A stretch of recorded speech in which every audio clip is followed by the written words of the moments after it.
que las iban a conquistar porque él iba adelante peleando las batallas. Ahí estaba el pueblo de Israel listo para conquistar y entrar a Canaán. Entonces era muy importante que ellos, antes de entrar a Canaán, pudieran descubrir el secreto de la victoria. Un secreto que nos corresponde ahora a nosotros, los cristianos, bajo el nuevo pacto, para que nosotros sepamos que estos principios que se dieron en el Antiguo Testamento, como son las guerras y los mandamientos, tienen una configuración para nosotros espiritual.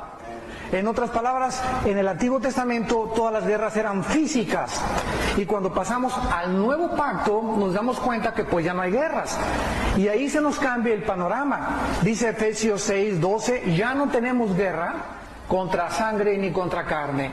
En el Antiguo Testamento era Moisés contra los madianitas y Josué contra todas las tribus de Canaán, eran guerras físicas. Y en el Nuevo Testamento dejamos ya de pelear contra nadie. La lucha ya no es contra comunistas, contra ateos, contra agnósticos, contra tu suegra, contra tu primo, contra los que nos persiguen. Ya no es la lucha contra ellos. Tú tienes que entender esto. Ahora nuestra lucha es de carácter espiritual 100%.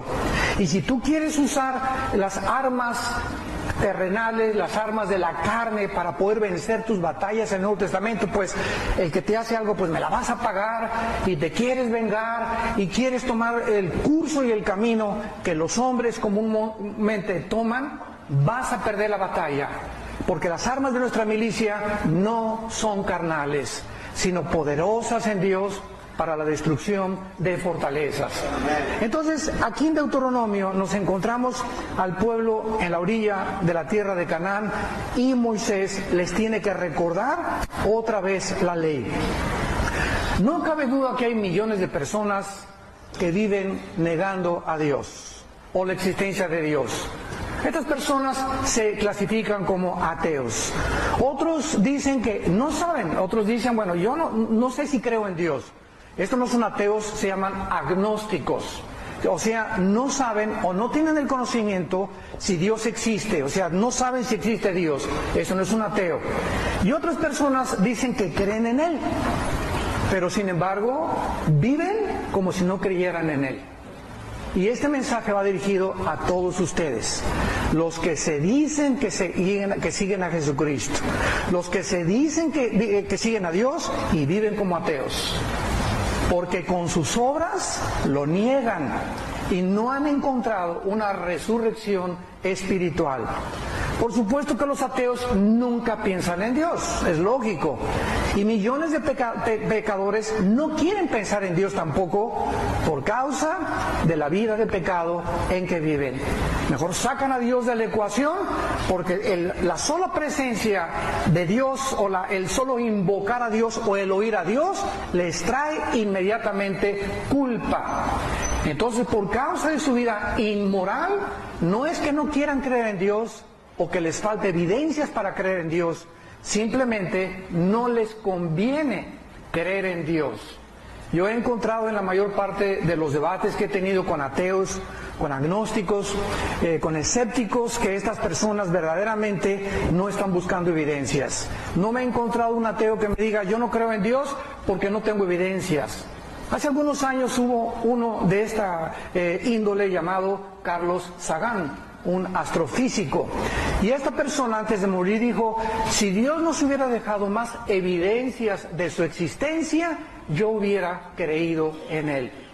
Bueno, a este hombre, ¿verdad?, le faltó estudiar la genética o el genoma humano para darse cuenta que todos los seres humanos traemos en los billones de células en nuestro cuerpo una información. Traemos en cada célula de nuestro cuerpo un código genético hereditario. Traemos información codificada que se llama ADN o ácido desoxirribonucleico. Ahora, si hay información, tiene que haber inteligencia detrás. La información no puede provenir de una explosión del Big Bang. Entonces, el simple hecho que traigamos en cada célula la información para reproducir a otro ser humano Nos damos cuenta que es como si fueras caminando por la playa y te encuentras un CD, un disco compacto. Y ahí en ese disco compacto, ¿qué cosa hay, verdad? El disco no pesa nada, pero lo que tiene es la información por dentro. Entonces tú pones ese disco y con un aparato especial y reproduce la información que está ahí. ¿Qué probabilidades existiría si alguien dijera la información que se encuentra en ese disco compacto la hicieron las arenas del mar? O salió un cangrejito y le puso esa información.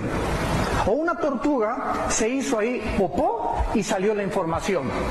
¿Qué probabilidades habría de encontrarme un reloj en la calle y decir, bueno, el polvo de la tierra y millones de años pusieron esta maquinaria complicadísima en su lugar para que funcionara de una forma perfecta y de una forma unitaria? ¿Qué probabilidades habría?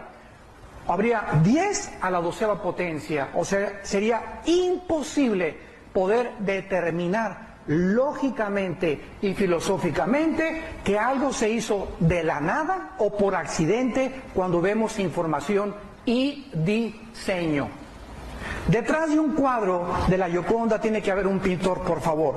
¿No vieron 5 changos y se pararon sobre la Gioconda y pintaron la Gioconda?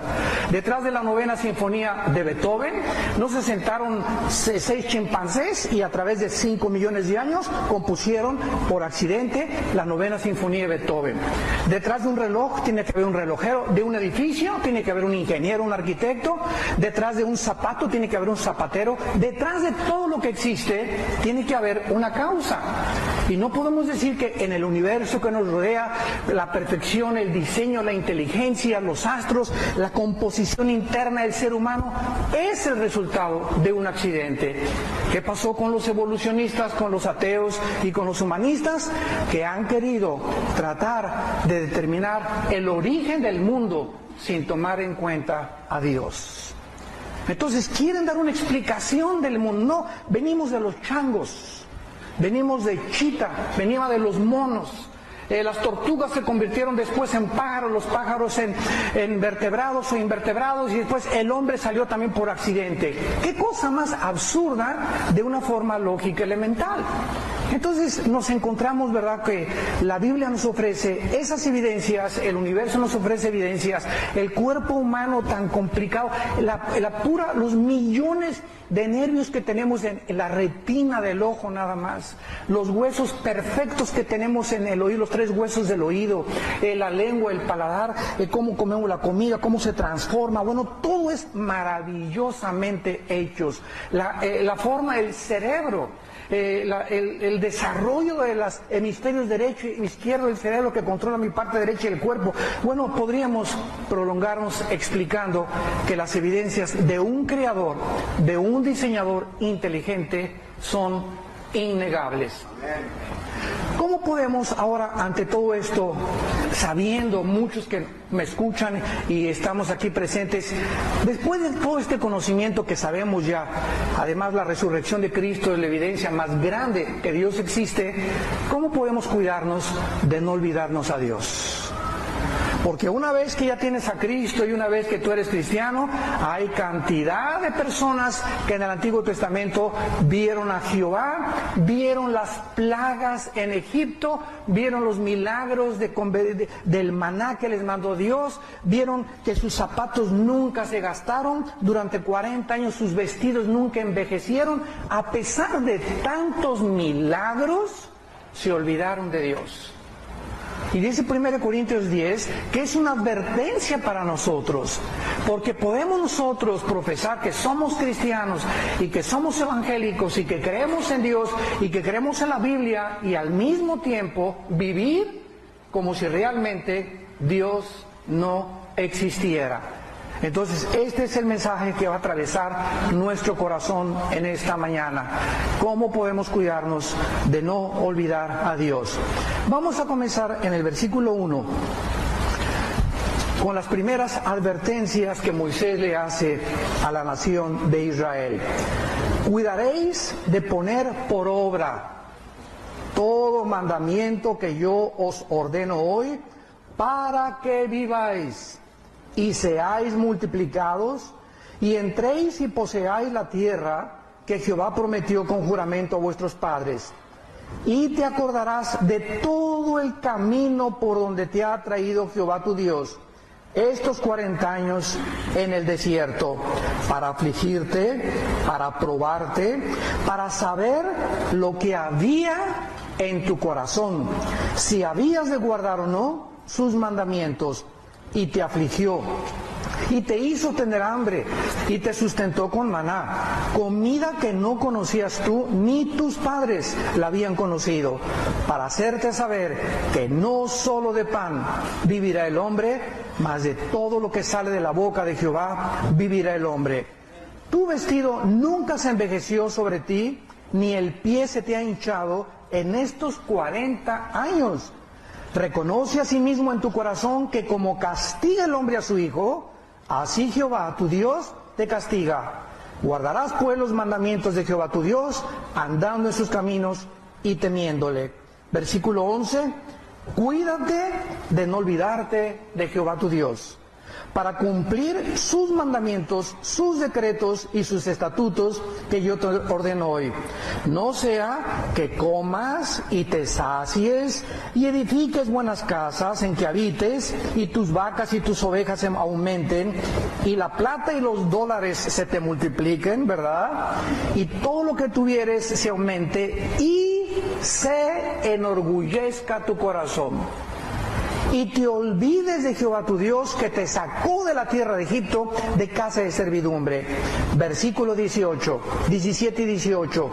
Y digas en tu corazón: mi poder y la fuerza de mi mano me han traído esta riqueza. Acuérdate de Jehová tu Dios, porque Él te da el poder para hacer las riquezas, a fin de que confirme su pacto que juró a sus padres, como en este día. Veamos en el versículo 1, en primer lugar, que dice la Biblia que debemos de cuidar. Esta palabra cuidar, en el Nuevo Testamento es la palabra que se usa como vigilar. Mantenernos alertas, mantenernos despiertos, estar continuamente. Es como el velador que entre las 11 de la noche a las 7 de la mañana tiene que estar, todo el mundo está dormido, pero el velador es una persona que le pagan para estar con los ojos abiertos, no para que pongas el petate y ahí te eches, ¿verdad? Y pongas tu música y te acuestes y te levantes a las 5 de la mañana. Sería mucha irresponsabilidad. El velador es una persona pagada para mantenerse con los ojos abiertos mientras está oscuro alrededor. Nosotros, dicen Romanos capítulo 12, que vivimos en un mundo que está oscuro. Nos rodean por todos lados las tinieblas. Vean el mundo cómo se encuentra. Estamos en el siglo XXI a punto de una tercera guerra mundial. Por todos lados hay una inmoralidad impresionante. Y hemos llegado en las naciones a casar hombres con hombres, mujeres con mujeres, y se está aceptando como algo normal. Donde ya la gente dice, es normal, y las familias van a que se case Pancho con Jorge, y le aplauden y les dan regalos y se besan enfrente de todos porque dicen, es un estilo de vida diferente. La Biblia dice que es pecado. Nosotros no tenemos para ser guiados con mandamientos de hombres. No fueron los psiquiatras, ni la doctora Corazón, ni todas las personas que están tratando de aconsejar la nueva moralidad, los que inventaron las reglas para poder vivir conforme a la ética y a la moral. Es Dios como nuestro creador, como el sustentador de la ley, el único que tiene la autoridad para decirnos qué es bueno y qué es malo. No hay ninguna autoridad en el mundo que nos diga para qué fue hecho el sexo, porque ningún ser humano creó el sexo. Nadie me puede decir a mi carro Volkswagen cómo está hecho el motor, más que los que produjeron y diseñaron el motor Volkswagen. Yo no voy a ir a la Ford ni voy a ir a la Chrysler, porque ellos hicieron el Chrysler, ellos hicieron otras máquinas. Si yo quiero saber qué le pasa a mi coche, tengo que buscar el manual. El manual de mi carro me dirá de acuerdo a los defectos o los síntomas que tiene malo mi carro. Entonces, cuando tu vida comience a desviarse y a salirse del camino, no pidas tu opinión a la doctora Corazón, al psiquiatra, al psicólogo, a Walter Mercado, a los profetas, a los gurús. Ven y pregúntale a Dios, porque Él es el que creó el sexo y solo Él sabe cuándo se puede hacer y cuándo no se puede tener relaciones sexuales. Este es el mundo que vivimos, un mundo de oscuridad. Ahora, noten ustedes que después de que Moisés advierte y les dice, cuídense, manténganse despiertos ante tanta oscuridad, ¿de qué debemos de mantenernos despiertos y cuidar? De hacer lo que Dios nos manda, de poner por obra sus mandamientos, de poner por obra su palabra. Entonces necesitamos entender que no podemos hacer lo que nos da la gana. Fuimos rescatados, Jesucristo el Hijo de Dios pagó en la cruz con su sangre para que yo ya no viviera, ni tampoco le diera satisfacción a mis gustos, a mis deseos, a mis intereses, y Jesús lo dijo claramente en Marcos capítulo 8. El que me quiera seguir, sí, yo te quiero seguir. Número 1, niégate. Niégate a ti mismo. Después de que te niegues a ti mismo, carga la cruz. Y si quieres venir detrás de mí sin cruz, no es cierto que me estás siguiendo, porque los que me siguen cargando la cruz. ¿Qué significa cargar la cruz? Una vida de sacrificio.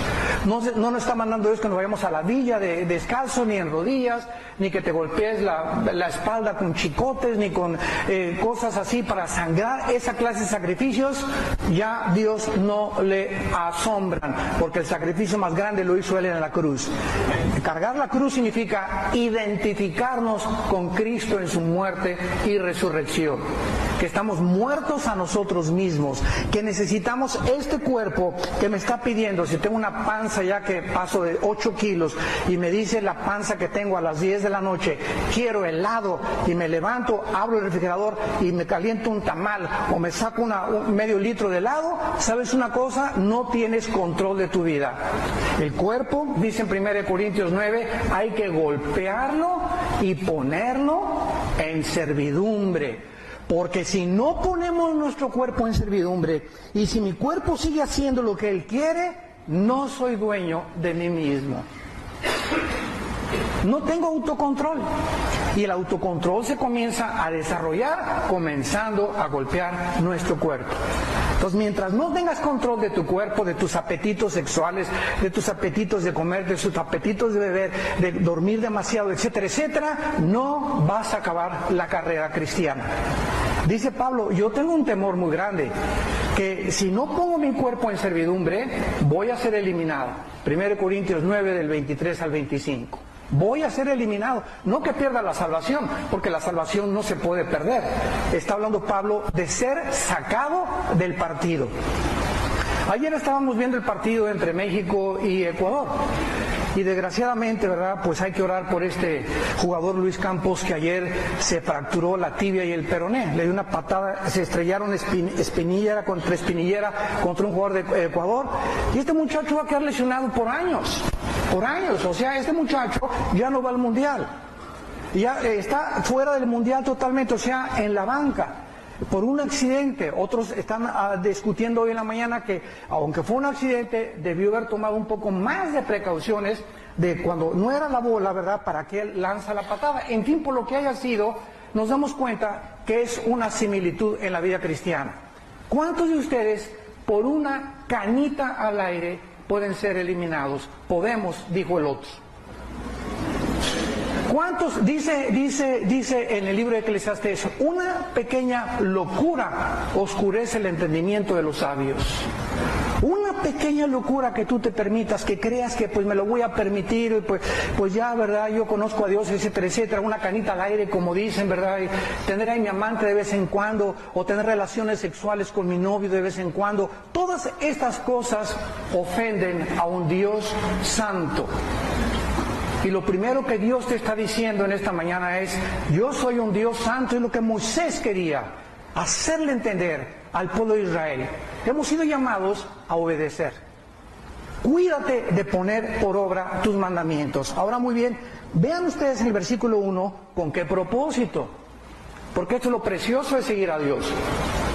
Cuando Dios nos dice, no hagas esto, no es una imposición anárquica o arbitraria.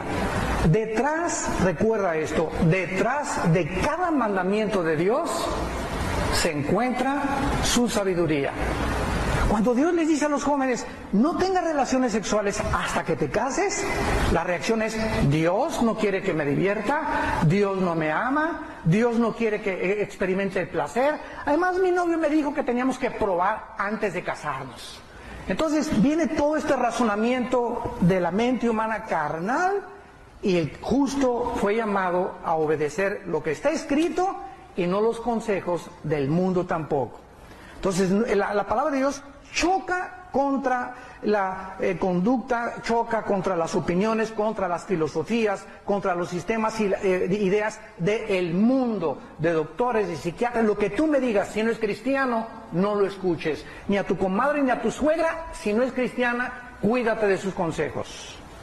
Porque el consejo tiene que venir de Dios. Entonces, lo primero que nos dice Dios es, si tú haces y obedeces mi palabra, lo que está aquí escrito, vas a vivir para que vivas. Número 1, apúntalo. La primera promesa que Dios nos da es que cuando obedecemos lo que Él dice, vamos a comenzar a vivir. Pregunta, ¿qué esta gente a quienes Moisés está dirigiendo, estaban muertos? ¿Cómo que vivamos que no estamos vivos? ¿Qué quiere entonces decir eso de que vamos a vivir si obedecemos la palabra de Dios? ¿A qué clase de vida se está refiriendo?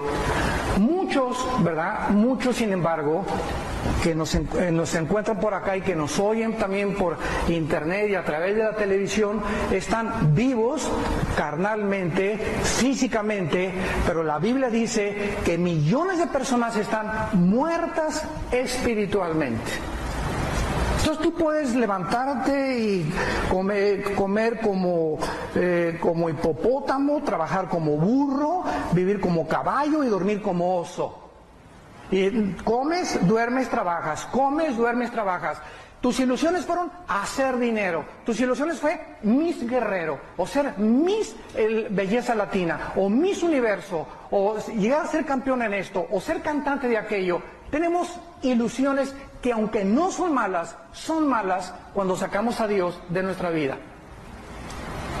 Porque si tú llegas a ser Miss Universo, Miss Belleza Latina, y tu compañía llega a progresar y eres el CEO, como dicen en inglés, o el director ejecutivo de tu compañía, y llegas a ser gobernador, y llegas a ser presidente de la República, y llegas a tener lo que regularmente la gente cree, que al llegar allá a la punta de ese monte vas a encontrar la felicidad. Y es la meta que todos los seres humanos llegan. Al llegar allá, ahí nos damos cuenta que las alturas los marean. Artistas, deportistas, políticos, cuando alcanzan el éxito, los marea el dinero, los marea el placer, comenzamos a destruirnos moralmente poco a poco, porque no fuimos creados para llegar a la cima del éxito sin Dios. Y ahí están ejemplos, ¿verdad? Puedo decir Michael Jackson, Elvis Presley, cantantes, rock and rolleros, grupos, artistas de cine, presidente de los Césares romanos que se creyeron dioses, Saddam Hussein, Hitler, Stalin, bueno, Mao, ¿verdad? Gobernantes, dictadores que quisieron apoderarse del pueblo y conquistar al pueblo y controlar sobre todo a las masas por todos lados. ¿Cómo acabaron todos esos hombres? ¿Cómo acabaron todos esos hombres? ¿O se suicidaron? A Saddam Hussein lo encontraron lleno de piojos a 2 metros bajo tierra. Al pobre de Muammar Gaddafi, dictador de Libia, ¿cómo acabó? Lo veías meses antes y decías, este hombre pomposo como Hussein, con sillas de oro y mujeres, ¿cómo iba a acabar? Lo violaron antes de matarlo, el pueblo mismo lo agarró y lo pateó, y ahí mismo en la ambulancia le dieron un balazo. Lo encontraron en una tubería escondiéndose, ¿verdad?, del pueblo que lo andaba buscando. Cómo acabó Mussolini, cómo acabó Hitler quitándose la vida. Y esos son los héroes y las personas que muchos desgraciadamente quieren seguir. héroes de papel, con pies de barro, como tú y como yo. Solo hay un hombre que dijo: yo soy el camino, la verdad y la vida. ¡Aleluya! Y ese hombre fue Jesucristo. Y a Él es al que debemos de seguir. Y si no es Él, ¿a quién? Como decimos en México, ¿quién es tu gallo Giro? Tráeme tu gallito Giro, dime quién es el hombre que más admiras. Dime Che Guevara o Castro, dime o Hitler, dime el que tú quieras y compáralo con Jesucristo. Y tráeme el libro que tú escojas entre todos los libros sagrados de literatura y filosofía, de los billones de libros que hay en las librerías. Escoge el libro que tú quieras y compáralo con la Biblia. Tráeme tu gallito Giro y tráeme el libro que más admiras. Nadie se compara con la Biblia, ni nadie se compara con el Hijo de Dios. Y cuando llegamos a esto, hemos llegado al final de nuestra búsqueda. Se convierte en luz, porque somos la luz del mundo los cristianos. Un día me puse a pensar: Dios mío, somos la única luz. Somos la única luz. Si yo no alumbro en mi trabajo, si no alumbro en mi escuela, si no alumbro en la secundaria, en la preparatoria, mi familia, ¿quién nos va a alumbrar? ¿Para qué nos salvó Dios? Para alumbrar. Porque la gente está en tinieblas a nuestro alrededor. Fuimos llamados para... nosotros no somos la luz, reflejamos la luz de Jesucristo. Pero esta luz se comienza a apagar por nuestros pecados. Contristamos, le causamos dolor al Espíritu Santo que vive dentro de nosotros cuando no caminamos, cuando no hacemos lo que Dios nos manda. Y comenzamos a perder el gozo de vivir. Viene la frustración, el estrés, la amargura, el deseo de venganza, el odio en tu vida. Pierdes la brújula, ya no sabes qué quieres en la vida. Estás enojado contra todo el mundo, como ahorita hay un odio por todos lados contra el gobierno, contra los gobiernos, contra la sociedad. Huelgas de enfermeras, huelgas de policías, huelgas de todo. El mundo está completamente siendo sacudido porque el mundo no tiene luz. Sistemas de gobiernos, comunismo, fascismo, nazismo, anarquías, democracias, ya no saben qué sistema de gobierno funciona. Por todos lados, opiniones de acá y opiniones de esto y el otro. ¿Y quiénes son los que dan sus opiniones? Los artistas de cine. Basta que una persona sea famosa para que le entrevisten. ¿Y usted qué opina de esto y qué opina de aquello? Dios mío, ni la primaria acabó. Pero ya son autoridades morales para aconsejar y dirigir al mundo porque son famosos, nada más porque son famosos. Está bien, mira, si eres famoso, anuncia un desodorante, pero no te metas con la cosa ética ni moral, ¿verdad? Porque lo único que puedes anunciar, desodorantes y pastas de dientes. Pero fuera de eso, que no pongan a una persona, por ser famosa, como autoridad de ética y de moral. ¿A qué se refiere Cristo con la vida? Dice la Biblia: he venido a darles vida, Juan 10:10, pero no solamente vida porque ya estamos vivos, vida en abundancia. Ahí está el secreto. O sea, recibir a Cristo y obedecer lo que Él dice, comenzamos a disfrutar de sus bendiciones. Porque es imposible vivir bendecido sin obedecer. Dios ha ligado las bendiciones con la obediencia. ¿Por qué no me va bien en el negocio, hermano? Pues porque le estás robando, eres un ladrón. No, yo no he robado a nadie. Le estás robando a Dios con tus ofrendas. ¿Por qué me va mal en matrimonio? ¿Por qué andas mirando a otras chavas que no son tu esposa y Dios está maldiciendo tu matrimonio? ¿Por qué me va mal en mi casa, en mi familia? Porque tus hijos no conocen a Jesucristo. ¿Y por qué me va mal y tengo enfermedades sexuales? ¿Y por qué me va mal y tengo disfunción eréctil? O hay hombres a los 40, 50 años de edad que ya no funcionan sexualmente. Hay una gran relación entre los problemas sexuales y las maldiciones del pasado. Todos los hombres, escúcheme esto, todos los hombres que abusan de las mujeres son maldecidos por Dios. Porque si alguien odia a Satanás, es a la mujer. Porque desde el principio fue nuestra mamá Eva, por la cual el pecado, ¿verdad?, comenzó a entrar al mundo. Aunque en Romanos 5:12 dice, el pecado entró al mundo por una mujer. Bueno, vamos a ver otra vez. ¿Se equivocó Pablo? ¿Quién pecó primero, Adán o Eva? Eva. Entonces, ¿cómo que entró el pecado por un hombre? Fue ella. Fueron ustedes, mujeres. Pero, ¿verdad? Sin echarle la culpa, fue la mujer la primera. Ella sedujo a Adán. Ella fue la primera que Satanás atacó y ella le dijo a Adán, ven para acá. Y él por mandilón, porque no se puede amar de otra manera, ¿verdad? Él por mandilón, china, mochito, mi nena, y se comió, ¿verdad?, el fruto prohibido y el pecado entró. Entonces, ¿por qué? Si fue la mujer, ¿por qué dice en Romanos 5:12 que el pecado entró al mundo por un hombre? Simplemente porque entró por mujer, escúchenme con mucho cuidado, pero se transmite a través de la semilla del hombre. Porque el hombre es el poseedor y el que tiene la semilla. La palabra semilla en el hebreo es sera, con Z, y en el griego es esperma. Qué interesante, ¿verdad? Después de miles de años que han pasado, la Biblia tenía razón. ¿Y cómo nos abre el panorama? Ahora que se descubrió el proyecto del genoma humano, comenzamos a entender tantas cosas de la Biblia. El hombre trae la semilla, que es el esperma, la mujer trae, ahora sí que como incubadora, ¿verdad?, la pancita, la matriz, el hombre pone la semilla, la mujer recibe la semilla, forma el cigote, el feto y el niño, ¿verdad? Pero la semilla, nosotros somos los transmisores, los varones. Entonces, el pecado entró por una mujer, pero fue transmitido, dice, el pecado entró al mundo. No le echa la culpa a la mujer, sino que la transmisión del pecado, así el pecado pasó por todos los hombres, por cuanto todos pecamos. En otras palabras, traemos en el esperma, escuchen, traemos en el ADN. Ahora ya estamos científicamente hablando y lo entendemos. En el ADN, en nuestra constitución del genoma humano, que es la composición de todo el ADN del cuerpo, ahí viene algo descompuesto desde hace miles de años. Y cuando Cristo entra a mi vida, Él comienza a tratar de reparar poco a poco lo que se descompuso con la entrada del fruto prohibido en la primer pareja humana. Y esto es interesante porque el otro día me puse a pensar, bueno, ¿qué tenía la manzana? Si es que era manzana, porque no dice que era manzana, ¿verdad? Pero bueno, es que la manzana o mango, si estamos en Acapulco fue mango, como le quieran llamar, ¿verdad?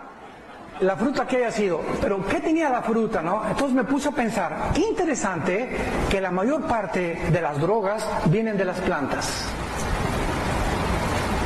¿No se me han puesto a pensar en eso? La mayor parte de las drogas vienen de las plantas y también la mayor parte de las cosas curativas provienen de la naturaleza.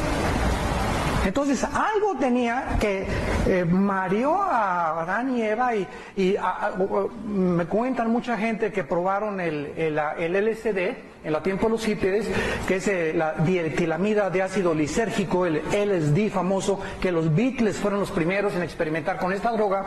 Me cuentan muchos ex hippiosos que se aventaban el viaje del LSD y de repente sentían que se les abrían capas en el cerebro y comenzaban a ver así el mundo raro. Veían a la gente y sabían lo que la gente estaba pensando, como que ese ácido, esa droga, despierta capacidades que se perdieron en la caída que Adán tenía y que ahora el diablo usa a través de las drogas prohibidas por Dios.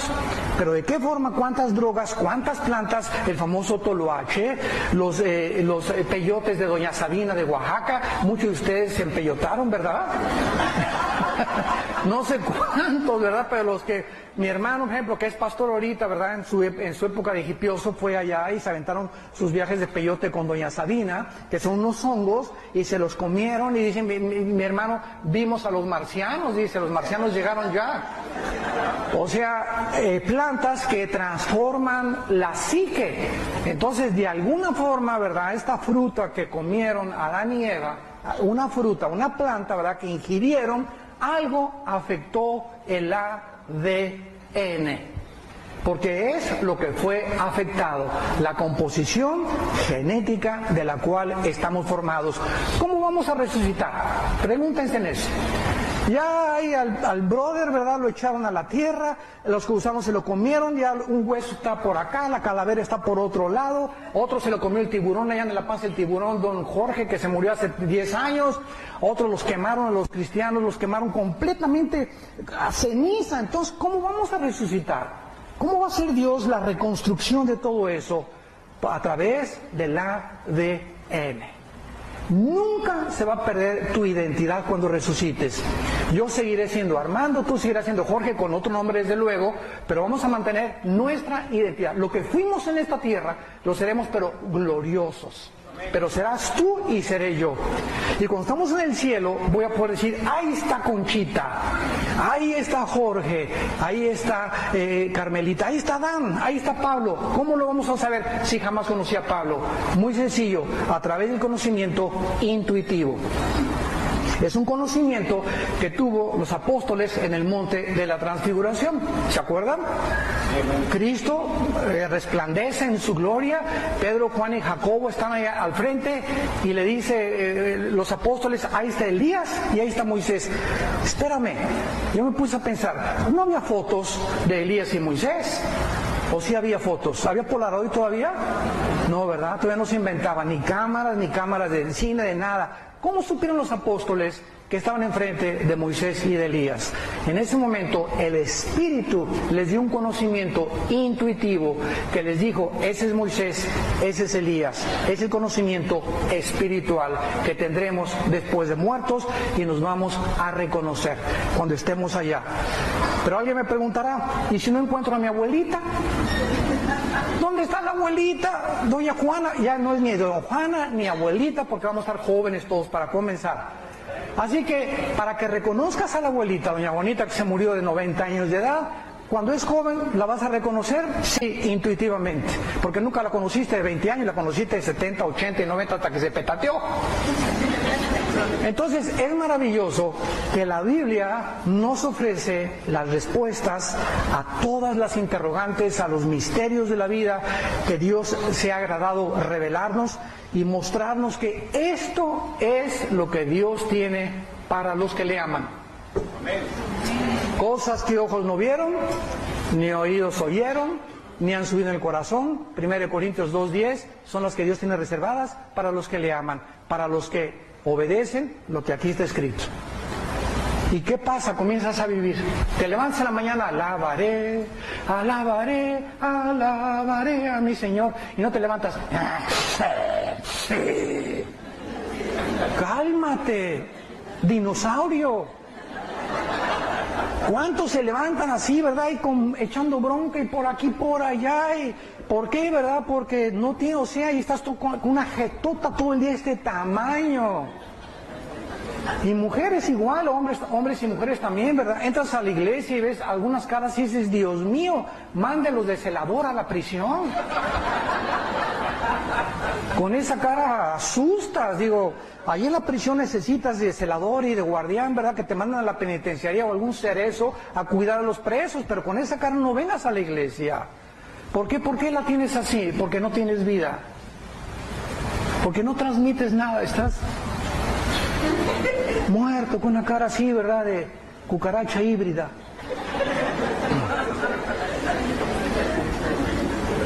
En segundo lugar, vean ustedes en versículo 1 lo que Dios les dice.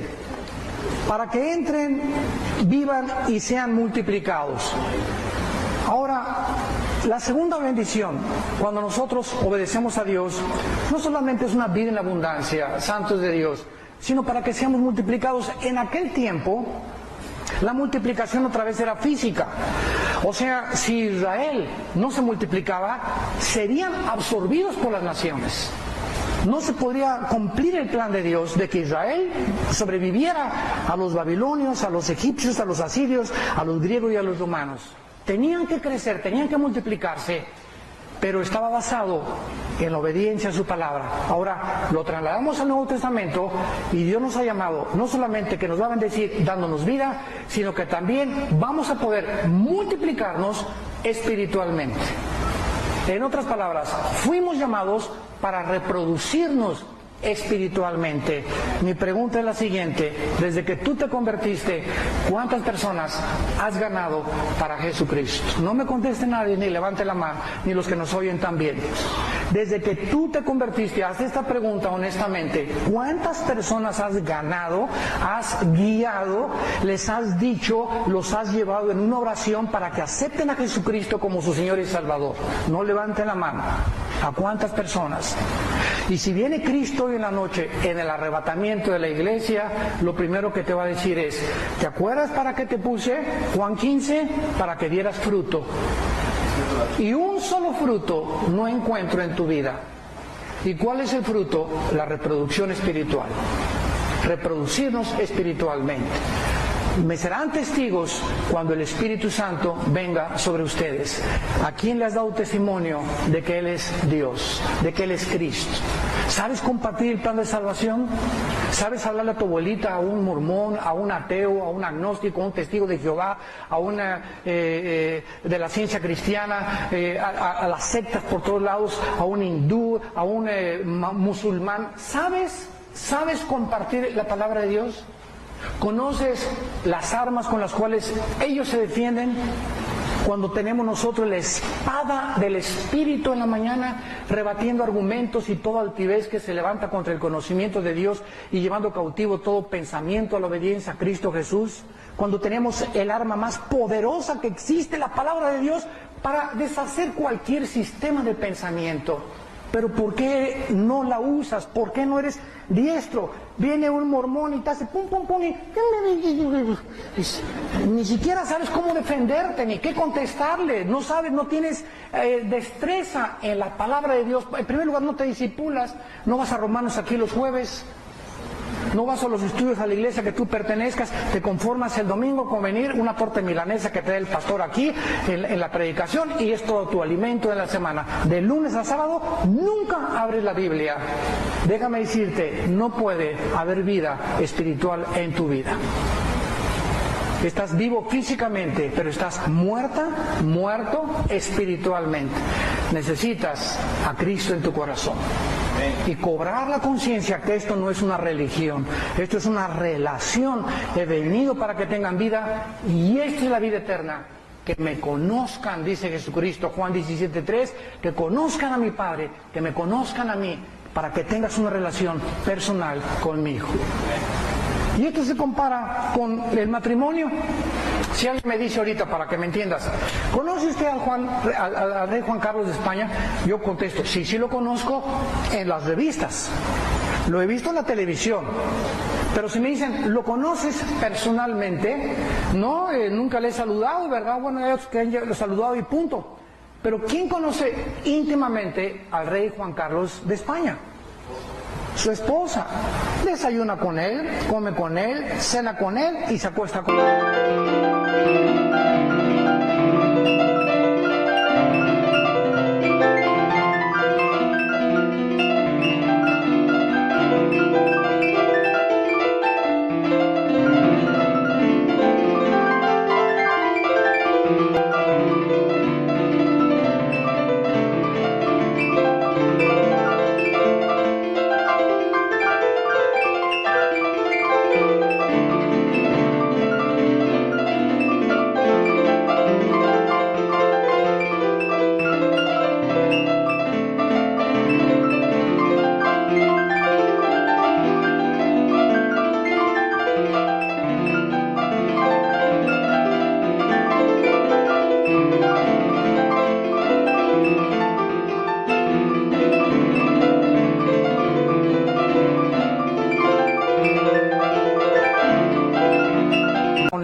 Entonces, así hay mucha gente que le dices, ¿crees en Dios?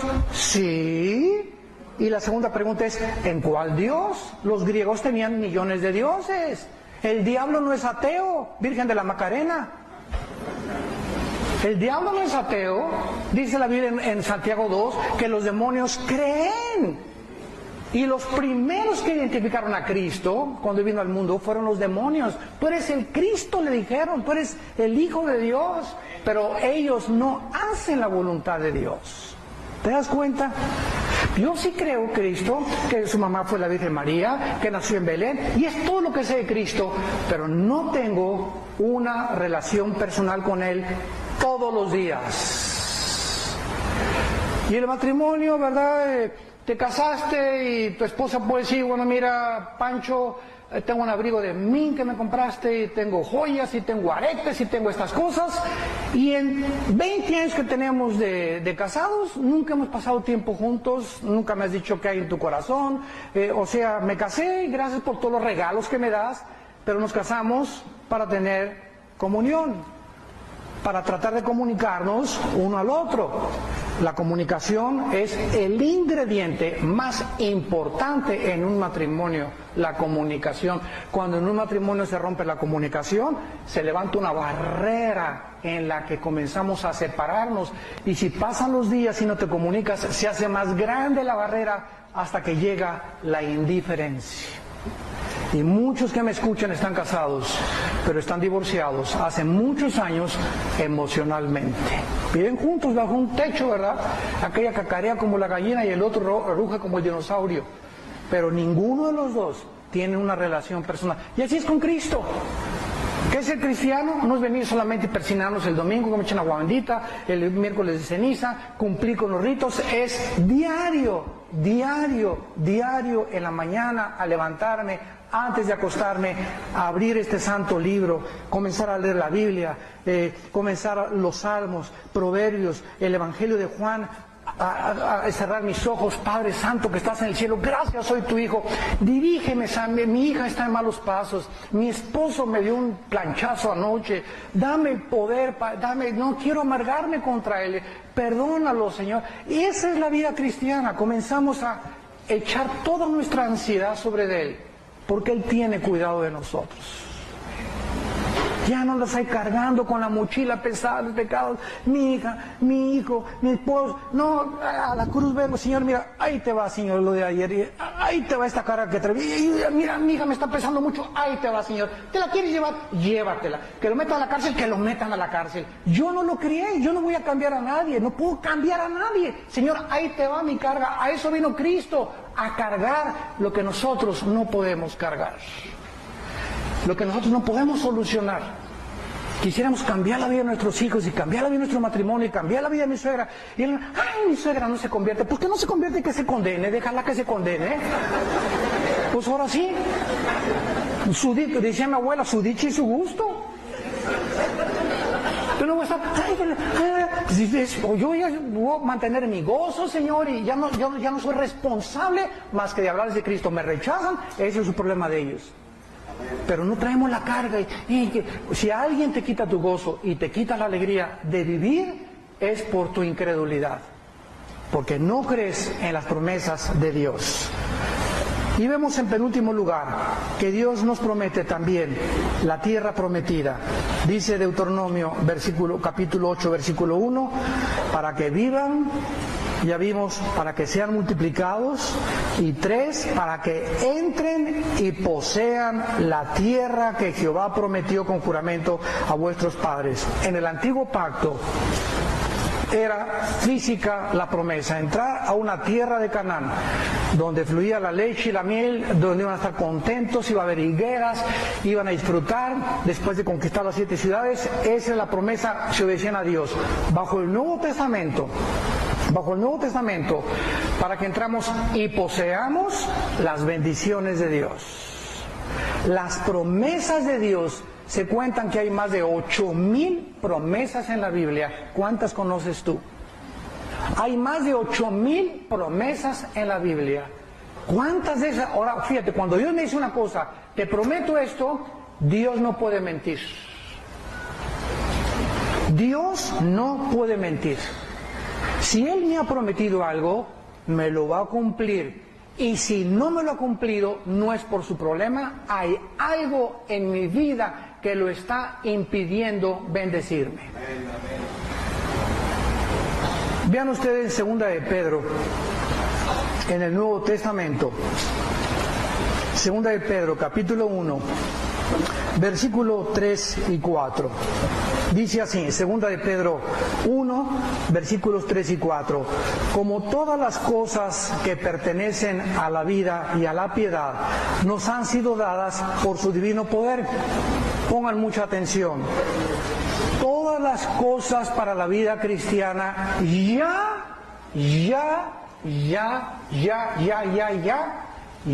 son nuestras, ya las tenemos. No nos falta nada.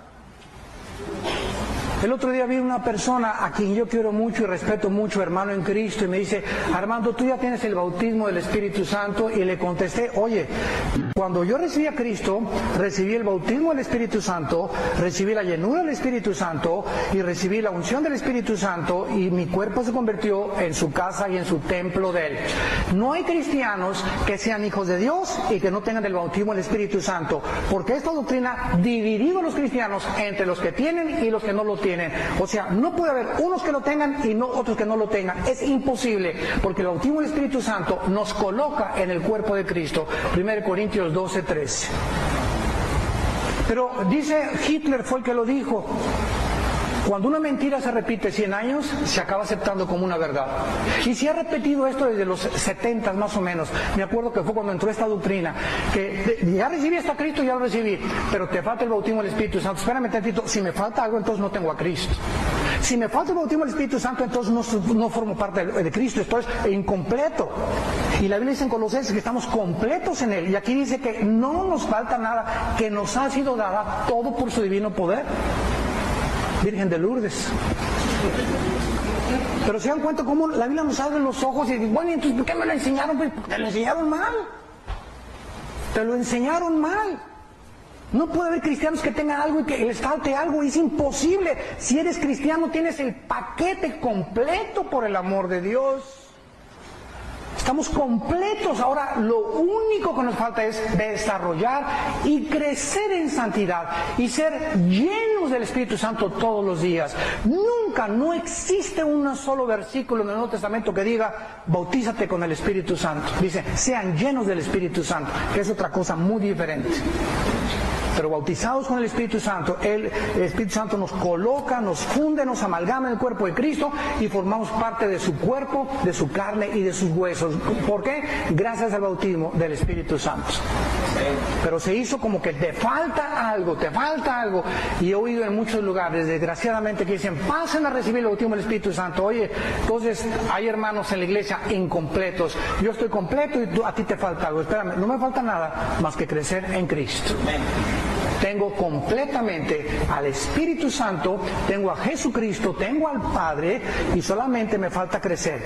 Y dice este versículo: todas las cosas que pertenecen a la vida de la piedad ya nos han sido dadas por su divino poder. Vean esto: mediante el conocimiento de aquel que nos llamó por su gloria y excelencia. ¿Cómo nos apropiamos de las promesas de Dios? De todo lo que ya tenemos, conociendo a Dios. Mediante el conocimiento. ¿Se imaginan ustedes a un limosnero en la calle con una chequera? Con el amor de subir un taquito. Oye, espera, ¿y en esa chequera que traes? Pues ¿cuál chequera? Pues la que traes ahí, hijo. ¿Qué dice la chequera? Y están firmados todos los cheques por tu papá. ¿Por qué no vas y los cobras al banco? Porque pues no sabía. Entonces, ¿cuántos cristianos están viviendo como limosneros cuando tenemos firmadas las promesas de Dios? Garantizando que son de nosotros, pero por no tener el conocimiento, por no estudiar la Biblia, por no discipularte, vives como un limosnero. Siempre te hace falta algo y esto y el otro, como perico perro vivo, nunca progreso, siempre ya. ¿Y todo por qué? Por no querer conocer a Dios. Todo mediante el conocimiento se nos regala. Versículo 4. Por medio de las cuales, o sea, a través del conocimiento de la Biblia, nos ha dado preciosas y grandísimas promesas para que por ellas llegaseis a ser, escucha esto, participantes de la naturaleza divina. Aleluya, gloria a Dios, alabado sea el nombre de Jesús. Es mi contacto con la Biblia, mi conocimiento de las promesas de Dios, que comienzo a apropiárnoslas, las que me hace semejante a Jesús. No está diciendo que somos Jehová Junior, como por ahí algún día un predicador se atrevió a decir esta barbaridad. Porque si se usa este versículo para decir que somos dioses, es una herejía tremenda. Nos está diciendo que vamos a participar de la naturaleza de Dios. ¿Cuál es? La santidad, la justicia, la verdad, la paz. Estamos participando de algo que le pertenece a Dios, no de que seamos dioses. Entonces, mientras más leo la Biblia, más memorizo, más santidad tengo, más paz tengo, más crezco en el conocimiento de Dios, más lleno del Espíritu Santo soy. Pero ahora es, pásenle y reciba. Caray, ni el Espíritu Santo hace eso. Virgen del cobre.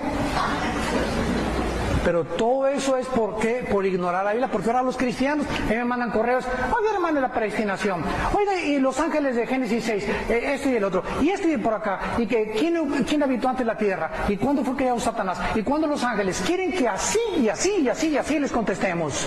Yo siempre les contesto, ¿te estás discipulando? O sea, todo lo quieren a la marucha. Todo lo quieren instantáneo. No quieren ellos pagar el precio de conocer y estudiar, orar y caer de rodillas, memorizar, reflexionar en la palabra de Dios. Todo lo quieren con la mesa servida. Por esta razón se olvidan de Dios.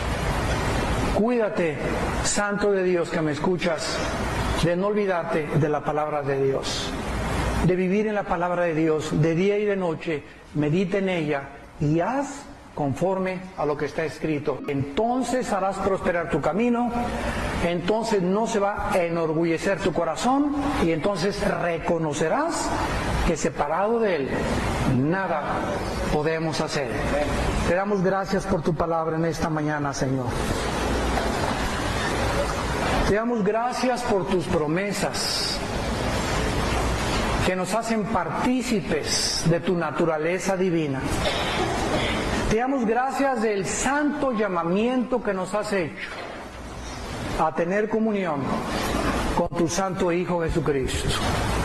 Te damos gracias porque eres bueno y porque tu misericordia la has engrandecido sobre los que te temen y guardan tu palabra. Y en esto podemos caracterizarnos que somos hijos de Dios, amándonos unos a otros, soportándonos unos a otros, vestidos de toda humildad, de mansedumbre, echando mano de las promesas de Dios, porque somos tan débiles, que separados de Él es imposible lograr nada. Y si acaso llegásemos a lograr algo sin Él, descubriríamos que lo que hemos logrado, el dinero, la posición, la autoridad, lo que sea, se convierte en maldición para nuestras vidas. Porque tenemos que llegar a la meta con Él, para que sea bendecido lo que tenemos, ya sea dinero, poder, posición, autoridad. Él no está en contra que prosperemos, no está en contra que tengamos ambiciones grandes, pero sin olvidarnos de Él, para que no se enorgullezca nuestro corazón y lleguemos algún día a decir, lo que tengo es por mi esfuerzo, lo que tengo es por mi trabajo, lo que tengo es por mi intelectualidad, por mi fuerza, por mi belleza, etcétera, etcétera. No, lo que tenemos es por Él.